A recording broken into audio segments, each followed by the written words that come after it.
is the finished look of this unit and how are we liking it. So let's get into the specs of this unit that I have on today. So today I am wearing a Sensational wig, and this is part of their Cloud 9 collection. Now I have worn this wig before. I've worn it many times in college, and this was like my go-to wig. Like the Cloud 9 collection was just like my go-to collection. So today I have on the style Solana, and this is in the shade Burgundy Wine, and I love this color so bad. Like, this is just like the perfect fall color. It's the perfect curls, the perfect everything.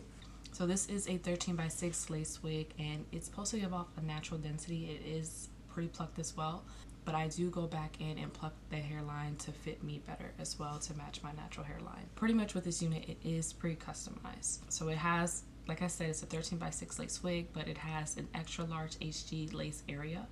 It's 100% hand tied and pre-plucked to create a natural looking wig.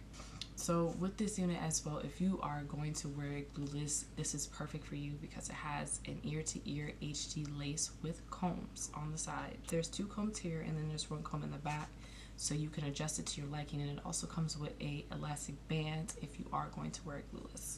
But yeah, honestly, this wig is eating. Now I wanted to do 2 styles for you guys, so I did a middle part and I did a side part, and as you can see, both ate very well. I am going to be doing some styles on this wig, so stay tuned for the next couple of videos that I have in store for you guys. And yeah, let me know what you guys think of this wig. If you love it, hate it, let me know in the comments below. I am going to be linking this down in my description box for you if you are interested. As always, thank you so much for tuning into my video. If you're not a subscriber, make sure you do subscribe, and I'll see you in my next one. Bye.